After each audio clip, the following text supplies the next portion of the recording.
Great, thanks very much, Conrad, and thanks for being here. And I'm very happy to be here to present some results from the Killer Degree Survey. And I've titled this talk, The Achievements of Kids and the Data Release 5. And my goal here today is going to be to describe to you the contents of our final data release with the Killer Degree Survey, Data Release 5, and also to go through some of the science highlights that we've put out as part of the Killer Degree Survey over the course of the last many years.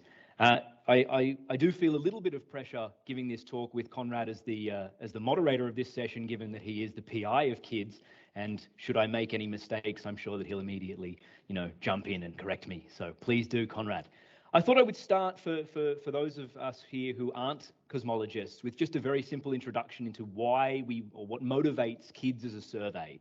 KiDS is what's called a stage 3 cosmological imaging survey, and the primary goal of the weak lensing survey, that is KiDS, was to do cosmology primarily with 3 different statistics. And those statistics are what we call correlation functions, and they are correlation functions between different properties. In particular, they're correlations between the shapes of galaxies in the background and the positions of galaxies in the foreground, and that's what we call the shear position correlation function, also known as galaxy-galaxy lensing. There's the correlations between positions of galaxies in the background and positions of galaxies in the foreground, which we refer to as galaxy clustering. And there's correlations between the shapes of galaxies in the foreground and background, respectively. And that's called shear-shear correlation functions, also known as cosmic shear. Performing these measurements allows us to estimate cosmological parameters, things about the universe, and describe the evolution and growth of the universe. And as one of the surveys that aims to do that, the goal of KiDS is to create a niche that allows it to make those measurements in a way that isn't possible with any other observatory. And so I'm going to frame the discussion of KiDS around this very complicated looking plot that is part of the Data Release 5 documentation, but that describes all of the various statistics, or the majority of statistics, that are needed to do cosmological imaging surveys well. And I'm going to take you through one step at a time. What we have here is a summary of all of the cosmological imaging surveys come and gone as part of stages, what we call 2 through 4. Stage 2 imaging surveys are these ones, the CFHT lens and the deep lens survey, and those were classified as stage 2, being that they were ongoing in 2005 when this stage nomenclature was created. Stage 3 surveys are these ones here, the DES, the Dark Energy Survey, the Killer Degree Survey, and the Hypersa PrimeCam Survey as being the ongoing Stage 3 surveys. And we've put unions there as well, which is sort of an honorary Stage 3 survey in that it'll also have the constraining power of the current Stage 3 surveys when it's finished. And then there's the Stage 4 surveys, which are LSST, the Rubin LSST, Euclid, the Chinese Space Station Telescope Survey, and Roman. You're going to hear talks from Euclid and LSST tomorrow, so I'm going to skip over those and just focus on KiDS and the Stage 3 surveys. This diagram describes the cosmological sensitivity that you have in a cosmological imaging survey in as many different axes as I could fit on the plot. On the x-axis, you have the effective number of galaxies per square arc minute, and that tells you about the sensitivity that you have to the measurement of a lensing signal per unit area on sky. So that essentially tells you how well you can distill an average shape of galaxies down into an effective shear caused by gravitational potentials per unit area on sky. Moving on the diagonal, we have this blue line that is telling you about the total number of galaxies that are present in a survey. So that's obviously a combination of the x-axis, the number per square arc minute, and the y-axis, which is the area. And when you multiply those two things together, you get the number of galaxies in your survey. That's very important because as you get more galaxies, you lower statistical noise in any measurement. And that's very useful for doing science well. This color bar is going to be very important for our discussion of KiDS, and it describes the number of wide-field photometric bands that are available in our survey. And as you can see, KiDS has the full color bar here, whereas the other Stage 3 surveys do not. That's going to be very important in a little bit. And the last thing, which is the little points that are within the squares here, describes the size of the point spread function, which is another feature of KiDS that I'm going to focus on over the course of this talk. But suffice it to say that those 4 considerations, so the amount of signal to noise per unit area, the statistical noise, the ability to locate galaxies along the line of sight, and the ability to perform accurate shape measurement, these describe together the sensitivity that you have for doing cosmology. And I'm going to use this to frame how KiDS has a niche and what KiDS does well in terms of measuring cosmology for these three correlation functions. So what is KiDS? What is the data release 5?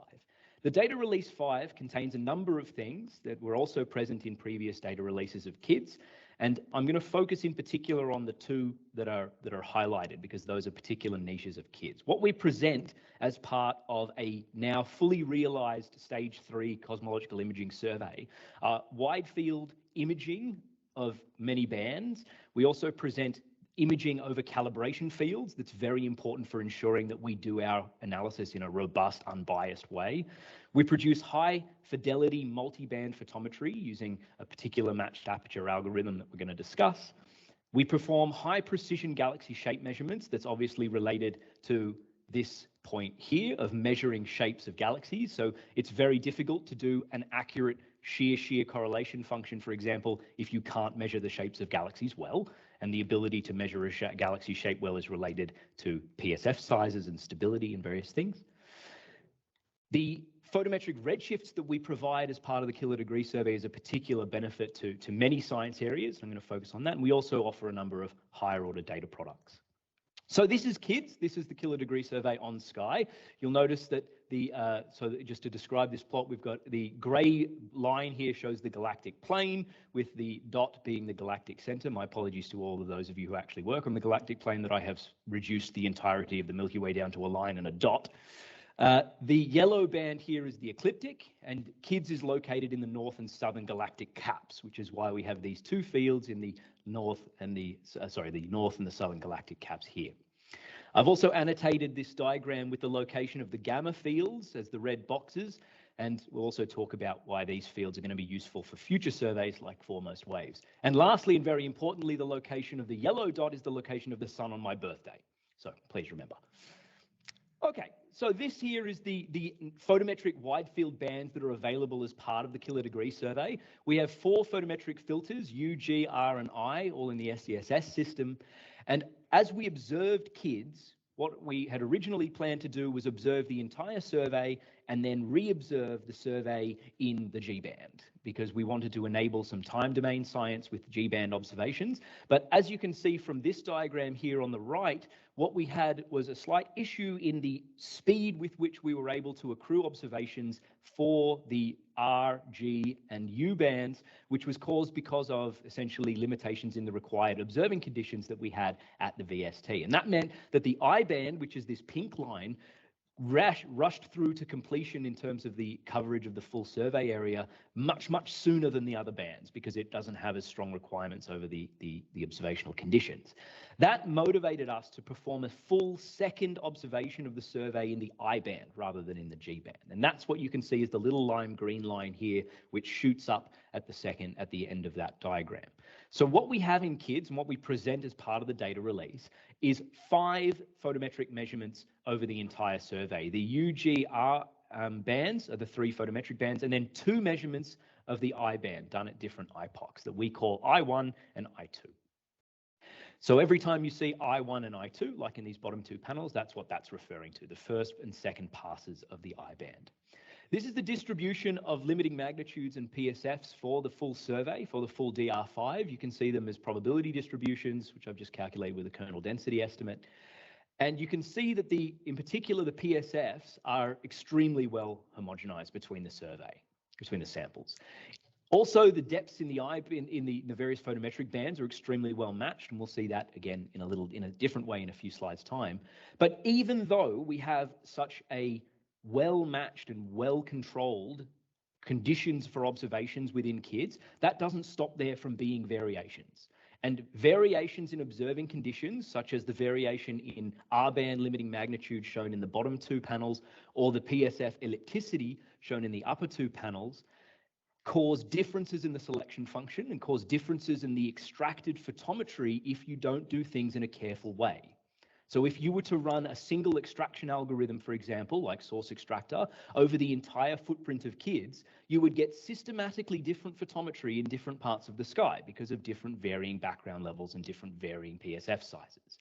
And that's bad, especially when you're trying to do precision cosmology. And so what we have in KiDS is a number of mechanisms that to extract photometry and to generate imaging and higher order data products that are robust to variations in selection effects, to variations in the full width half max of the PSF, for example. I'll draw your eye to one feature of KiDS, which is related to the sensitivity of shear, which is this upper two panels here, which is the ellipticity of the point spread function. As you know, Conrad would well know, given that he designed the camera, and many of you would also know, the design of the VST was specifically made with weak lensing in mind. And part of that is to create a point spread function that is extremely stable and extremely round, that makes your sensitivity to the changing ellipticity of galaxies much, much higher, because you don't have to correct the PSF very much. And what you can see in those upper two panels is the variation in the ellipticity of the PSF scaled between 0 and 5%. And the entire survey of KiDS is very well constrained to be within a couple of percent PSF ellipticity, which is remarkable and very, very useful for our science. So just a highlight there. Related to this extraction of photometry that I was talking about, this is what we use for performing multi-band aperture photometry, or multi-band photometry, is this algorithm called HARP, Gaussian apertures and PSFs.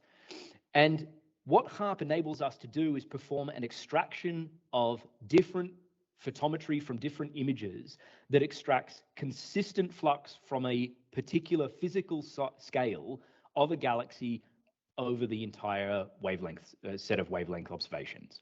So that said a different way, if I have extracted a particular flux from a certain aperture in the R band, I extract a consistent amount of flux from every other band, agnostic to the variation in seeing and the variation in background. And that's very useful for providing robust colors. And we had a brief discussion yesterday about how one tells whether or not photometry is superior. I spent my PhD working on that exact question. And one of the simplest things that we came up with was this diagram here on the right, which is to show the color distribution made when you measure photometry for a consistent set of galaxies. The argument being that there exists some true underlying distribution of galaxy colors in this case, and error in photometric measurement creates noise, which causes dispersion in the color distribution. So if you measure photometry or colors with two different photometry codes, the one which has a narrower, peakier distribution of colors is giving you better photometry. And this is what you get in red when you just do photometry using table matching. And this is what you get in blue when you do photometry using something like HARP. You get a much higher fidelity recovery of the color distribution of galaxies than you get with table matching. That's also true if you do photometry with degraded imaging, where you take all of your imaging and you degrade to the worst possible seeing, because by doing so, you're also costing yourself information, particularly with regards to blending, but we can discuss that at another time. Why do we care about high precision photometry in the kilodegree survey? So I'm going to buzz through here and just give a very quick overview of photometric redshift estimation. So we have these 4 photometric filters that we observe in KiDS. This is the distribution of an R-band spectral energy distribution for a galaxy at magnitude 24 in the R-band. And this is at redshift 0. Now, as we redshift that galaxy, what we see is that the features of the SED shift to higher redshift, hence the name, shift redwood rather. And in particular, significant features like this step function here that you can see, which is a combination of 2 features called the 4000 angstrom and Balmer breaks, moves through the filter passes. And if we have photometric measurements in each of these 4 filters, then that means that we can measure the location of that Balmer break, 4000 angstrom break, out to redshift of about 0.9 with KiDS in the U, G, R, and I bands. And that means that we can perform photometric redshift estimation. And the photometric redshift estimation is relatively good until you get to a photo Z of 0.9. At which point you lose information. And that's where the distribution blows up to being essentially uninformative. And with that in mind, it's very, very difficult for me to give you a talk on the benefits and the beauty of the KiDS data without scooping Alistair a little bit by talking about this color bar here, which you can see goes from U all the way through to K. And that's because KiDS, and one of the great benefits of KiDS is not just that it is a 4-band survey in the optical, but that it was co-designed with the Vista kilodegree infrared galaxy survey with Viking. So this is the footprint of KiDS on sky. This is the footprint of Viking on sky, and you can see they match one another very well by design. And what that means is that over the entire footprint of KiDS, we have not just imaging in the U through I bands, but also imaging in the Z through K bands. We, like many have so far this week described, don't just take the imaging that we get from the Wide Field Astronomy Unit in Edinburgh. Instead, what we do is we take the imaging and we do a subsequent post-processing step on the individual paw prints, which, as we've heard, multiple people have done as well. Sounds like there might have been a slight duplication of effort there. But we then take a tile, which might look like this, or rather the effective tile, because we work on paw prints, and we do a post-processing step that gives us something that looks considerably flatter and considerably cleaner for our science. Now, again, we don't use these tiles, we work on the individual measurements, but just to hammer home the point of not using table-matched photometry once more, what you can see in the distribution up here is the R-H color for a sample of objects in KiDS. The green line is what you would get if you did a table matching between Vista and KiDS. And that's because when you do table matching, you're implicitly requiring there to be a many sigma detection in every filter. And that gives you not only a strong selection in terms of number, but it's also a strong color-dependent selection. That means you systematically miss galaxy populations. And when you do the aperture-matched photometry in a way that is robust to the PSF variations, like what we do in KiDS, you again get this blue distribution, which is both peakier and narrower, ergo better photometry. So what's the benefit of Viking? This is the distribution that we had going out to photo Z of 0.9 with KiDS. We add in the 5 filters from Viking, and now we can access the 4,000 angstrom break, Balmer break, all the way out to higher redshift. So here I've redshifted it out to 0.2, well, so to 1.2 rather. And if you then look at the photometric redshifts, again, you get now information that extends beyond 0.9. Now we can access the higher redshift universe, which is great for our science. This is the distribution of 1 sigma limiting magnitudes between all of the different observations that we have as part of KiDS and Viking.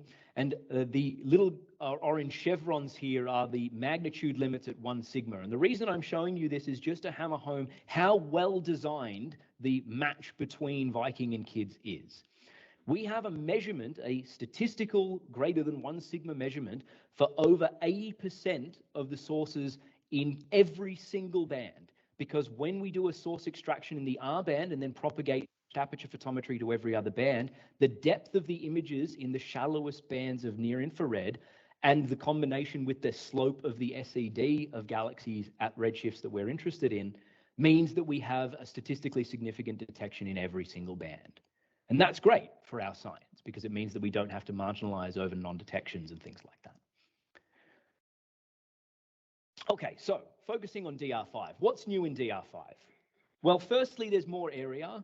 We've done better jobs with our astrometric and photometric calibrations to improve the quality of the shapes in photo Z. We've got these multi-epoch I-band observations that I've already described, which both gives us better photometric redshifts and better control over systematics. We've got more calibration data, which I'm going to show you is very important for ensuring robust science. We've got an improved selection function that I'm not going to talk about, and we've also planning to release some of this near-infrared imaging that I've shown you pending discussions with ESO. So this is the distribution of additional observations on sky with respect to the previous data releases of KiDS. So if your favorite object is, for example, here, then you're going to be very happy with DR5. But generally speaking, the DR5 is a small incremental increase in area. But as I've shown already, it's much more than just an incremental increase in area. It's an improvement across the board. One of the things that we've done, as I mentioned, was to improve the astrometric and photometric calibrations. And this is just 2 very quick buzz slides to show one of the things that we improved was the quality of the astrometric calibration, in particular in the U band, which is very important because we're doing matched aperture photometry. If there's an astrometric offset or systematic difference between the astrometry in the U band and the R band, that manifests as bad photometry. And so one of the things that we've done is gone through and improve the astrometric calibration in the U band in particular. We've also improved the calibration of the photometry by adding in various corrections for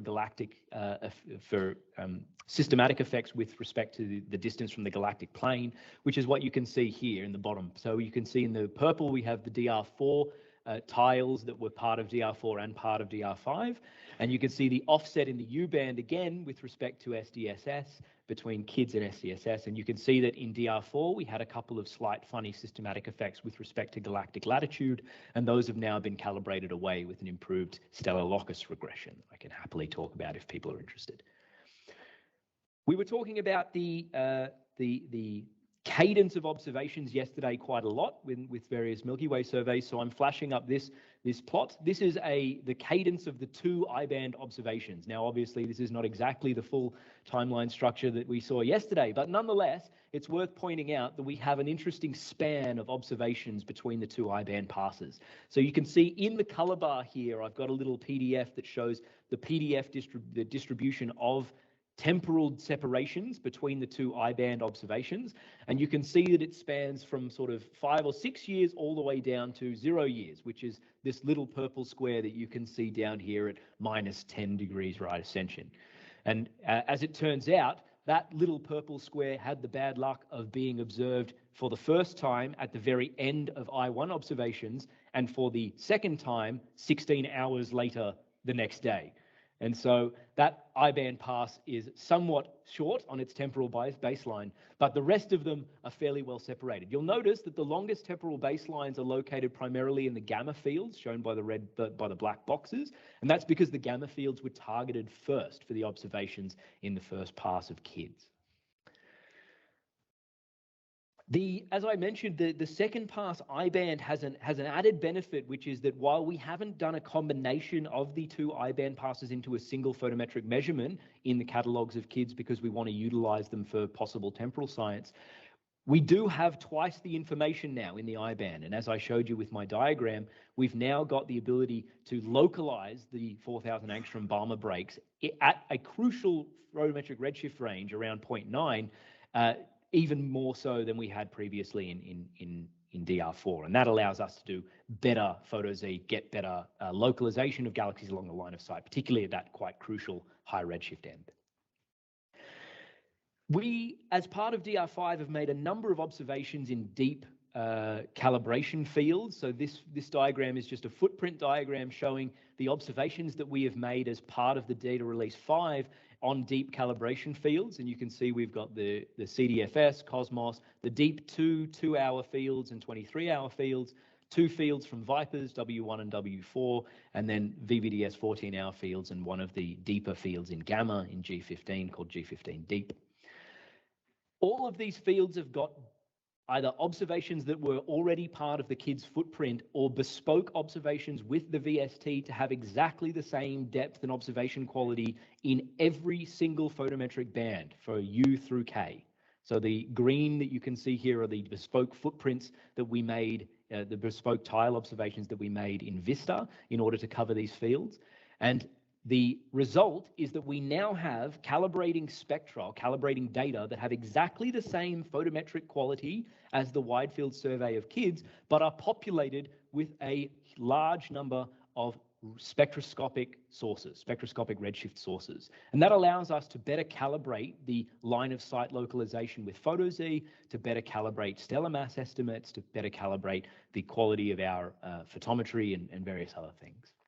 And so this is a real boon to DR5. So you can see in the orange here the distribution of spectra that we had available for calibration in the last data release of KiDS DR4. And as you can see, the number of spectra that we have access to now is considerably larger, which is great for our science. In addition to those deep fields, KiDS also has the benefit of overlapping with a number of wide field spectroscopic surveys like BOSS, 2DF Lens, DESI, and as I said before, Gamma. And this is just to say that all of this wide field spectroscopic data is also very useful for both our science and possibly for yours. And finally, to note on the spectroscopic side that these fields, the KiDS fields, are the targeting fields for the Foremost Wave survey, which means that as Foremost comes online, these fields will continually be populated by even more spectra from Foremost waves. So lots of legacy science available with KiDS. I'm going to now flash through some of the highlights of science that we've done with the kilodegree surveys, DR4 and some of DR5. And this is, going back to my very first slide, is showing you the results of a cosmological analysis performed with galaxy-galaxy lensing, galaxy clustering, and cosmic shear.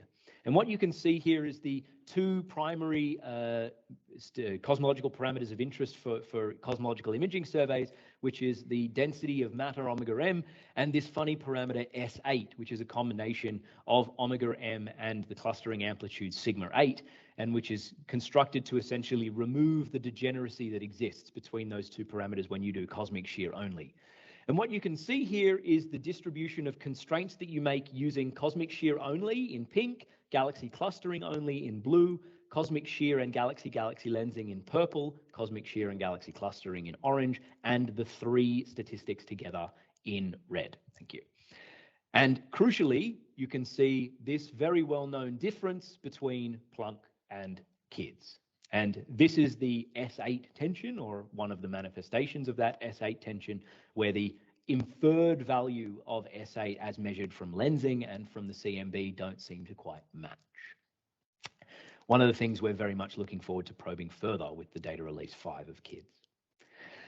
This is to show that you can also do galaxy evolution analyses with the kilodegree survey. So this is an analysis that was done by Van Oort in 2016, which is looking at the stellar mass to halo mass relation of galaxies in the gamma fields.